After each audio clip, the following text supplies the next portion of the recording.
नमस्कार दोस्तों, global warming और जलवायु परिवर्तन की वजह से वर्ल्ड बहुत बड़े संकट से जूझ रहा है। कहीं पर सूखा पड़ रहा है और कहीं पर बाढ़ का सामना करना पड़ा है। 2022 में पाकिस्तान में आई बाढ़ से लाखों लोगों को उसका सामना करना पड़ा था। ऐसे ही संकट से अब अफ्रीका के कुछ देश जूझ रहे हैं। उसमें से एक है सोमालिया। पिछले साल सोमालिया में सबसे लंबे सूखे के बीच लगभग 43,000 लोग मारे गए, ऐसा अनुमान है। उनमें से आधे 5 साल के कम उम्र के बच्चे थे। 2023 के पहले 6 महीने में मृत्यु दर बढ़ सकती है। 6 महीने में कम से कम 18,000 से 34,000 तक लोगों के मरने का अनुमान है। यह अध्ययन London school of hygiene and tropical medicine द्वारा किया गया। संयुक्त राष्ट्र का कहना है कि सोमालिया में लगातार 5 असफल बारिश के मौसम ने 5 मिलियन लोगों को भोजन की भारी कमी और लगभग 2 मिलियन बच्चों को कुपोषण के खतरे में डाल दिया है। सोमालिया का ऑफिशियल नाम फेडरल रिपब्लिक ऑफ सोमालिया है। सोमालिया हॉर्न ऑफ अफ्रीका में स्थित है। हॉर्न ऑफ अफ्रीका, जिसे सोमाली प्रायद्वीप के रूप में भी जाना जाता है, यह पूर्वी अफ्रीका में एक बड़ा प्रायद्वीप और भू राजनीतिक क्षेत्र है। यह अफ्रीका के मुख्य भूमि के सबसे पूर्वी भाग पर स्थित है। यह दुनिया का चौथा सबसे बड़ा प्रायद्वीप है। यह इथियोपिया, इरिट्रिया, सोमालिया और जिबूती से बना है।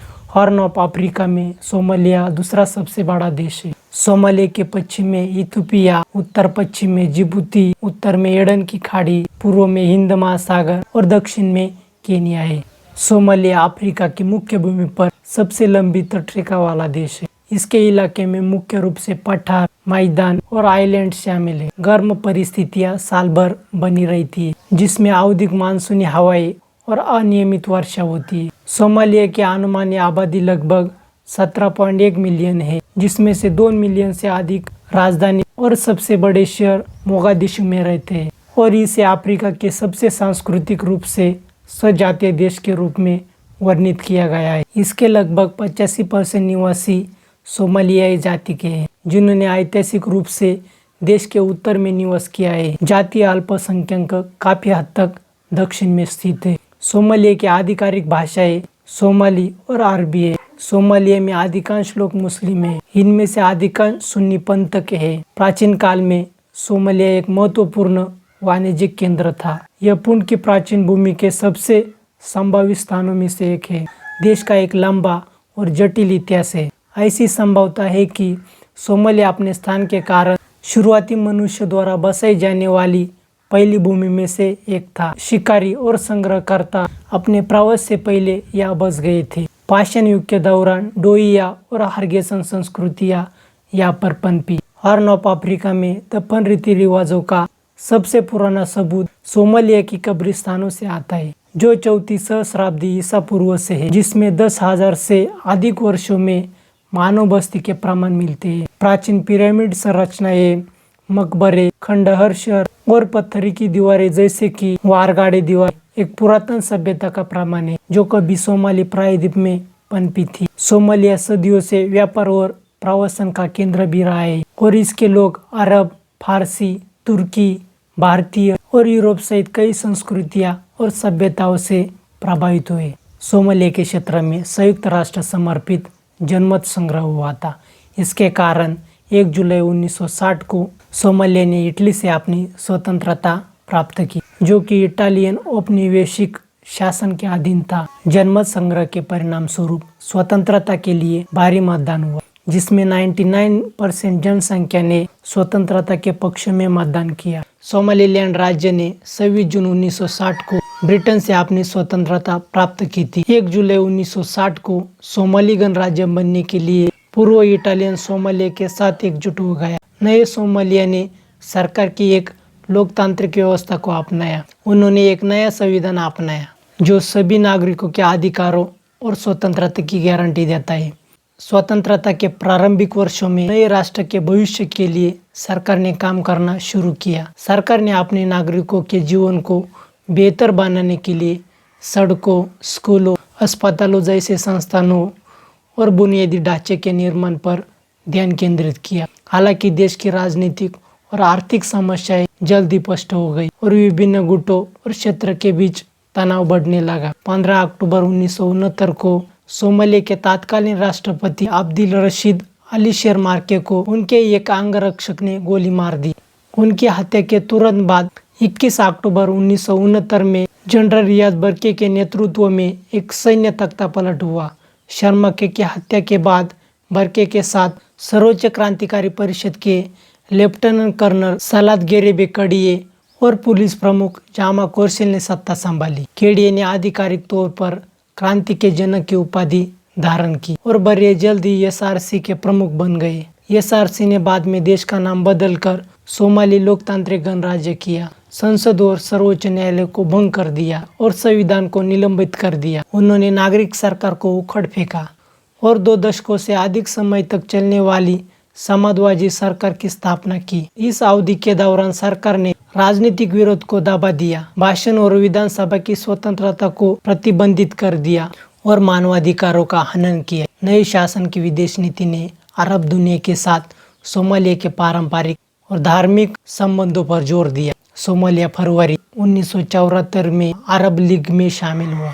जुलाई 1976 में बर्के की एसआरसी ने खुद को भंग कर दिया और अपनी जगह सोमाली रिवोल्यूशनरी सोशलिस्ट पार्टी की स्थापना की, जो वैज्ञानिक समाजवाद और इस्लामी सिद्धांतों पर आधारित एक दलीय सरकार पार्टी थी। एसआरएसपी स्थानीय परिस्थितियों में मार्क्सवादी उपदेशों को अपनाकर आधिकारिक स्टेट आइडियोलॉजी को आधिकारिक स्टेट रीजन के साथ मिलाने का प्रयास किया। सामाजिक प्रगति, समानता और न्याय के मुस्लिम सिद्धांतों पर जोर दिया। जुलाई 1977 में बर्रे की सरकार द्वारा राष्ट्रीय एकता के लिए एक दलीय का इस्तेमाल करने के बाद योगाडेन युद्ध छिड़ गया, जो मुख्य रूप से इथियोपिया के सोमाली बसे हुए योगाडेन क्षेत्र को ग्रेटर सोमालिया में शामिल करना था। 1969 में एक नया संविधान लागू किया, जिसके तहत पीपुल असेंबली के चुनाव हुए। हालांकि बर्के की Somali revolutionary socialist party polit bureau ने शासन करना जारी रखा।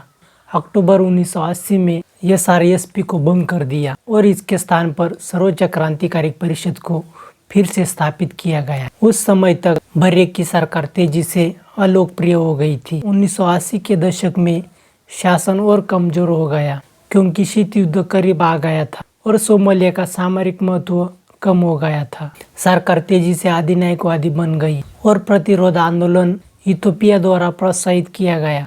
यह पूरे देश में फैल गया। इसके कारण सोमालिया सिविल वॉर की ओर फॉरवर्ड हो गया। 1991 में इथियोपिया के तत्कालीन सत्तारूढ़ डर्क शासन और लीबिया द्वारा समर्थित कबीला आधारित विपक्षी समूह के गठबंधन द्वारा बर्रे प्रशासन को बाहर कर दिया गया। सोमाली राष्ट्रीय आंदोलन और उत्तरी कुलों के बुजुर्गों की एक बैठक के बाद देश के उत्तरी पूर्व ब्रिटिश हिस्से ने मई 1991 में सोमालीलैंड गणराज्य के रूप में अपनी स्वतंत्रता की घोषणा की। कई विपक्षी समूह ने बाद में बर्रे के शासन को हटाने के बाद सत्ता में प्रभाव के लिए प्रतिस्पर्धा शुरू कर दी। दक्षिण में यूएससी कमांडर मोहम्मद फराह एडिद और अली मोहम्मद के नेतृत्व में सशस्त्र गुट विशेष रूप से राजधानी पर अधिकार प्रस्तावित करने की मांग के कारण आपस में भिड़ गए। 1991 में सोमालिया पर एक बहुचरणीय अंतर्राष्ट्रीय सम्मेलन पड़ोसी जिबूती में आयोजित किया गया। एडिड ने विरोध में पहली बैठक का बहिष्कार किया। जिबूती सम्मेलन द्वारा मोहम्मद को राष्ट्रपति के रूप में मान्यता दी। इसके कारण उन्हें बाद में अंतर्राष्ट्रीय समूह द्वारा सोमालिया के नए राष्ट्रपति के रूप में मान्यता दी गई। 1992 में संयुक्त राष्ट्र ने मानवीय संकट को दूर करने और सुरक्षा प्रदान करने के लिए सोमालिया में एक शांति मिशन तैनात किया। यह मिशन विफल रहा, इसलिए इसे 1995 में वापस लिया गया। 1994 में गुटिया नेताओं ने जिबूती शांति समझौते पर हस्ताक्षर किए, लेकिन यह संघर्षों को समाप्त करने में विफल रहा।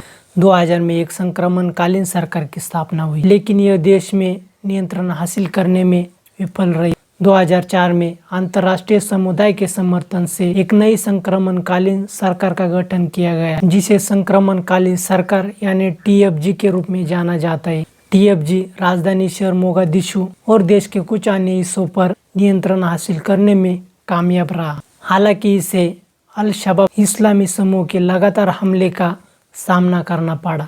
2012 में एक नए सरकार की स्थापना की गई, जिसे सोमालिया की संघीय सरकार FGS के रूप में जाना जाता है, जिसने देश को स्थिर करने की दिशा में एक महत्वपूर्ण कदम उठाया। FGS को अंतर्राष्ट्रीय समुदाय और सोमालिया में अफ्रीकी संघ मिशन से समर्थन मिला, जिसने अल शबाब को पीछे धकेलने और आदि क्षेत्रों पर नियंत्रण हासिल करने में मदद की। तब से FGS सरकार ने एक कार्यकाल पूरा किया और देश की संस्थानों के पुनर्निर्माण की दिशा में प्रगति की है। हालांकि सोमालिया को असुरक्षा, राजनीतिक अस्थिरता, भ्रष्टाचार और गरीबी सहित कई चुनौतियों का सामना करना पड़ रहा है।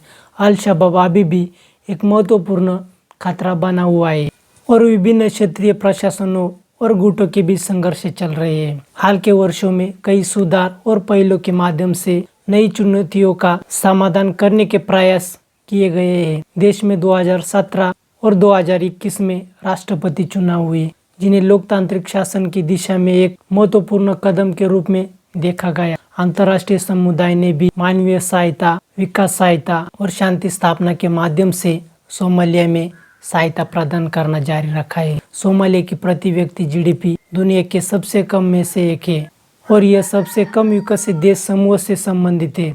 2019 में सोमालिया की 69% आबादी गरीबी रेखा से नीचे रह रही थी। 2020 तक सोमालिया को नाजुक देशों के सूचकांक में दूसरे स्थान पर रखा गया है। कुल मिलाकर सोमालिया ने पिछले कुछ वर्षों में स्थिरता और विकास की दिशा में कुछ प्रगति की, लेकिन देश की लंबे समय से चली आ रही चुनौतियों का समाधान करने और स्थायी शांति और समृद्धि सुनिश्चित करने के लिए बहुत कुछ किया जाना बाकी है। धन्यवाद।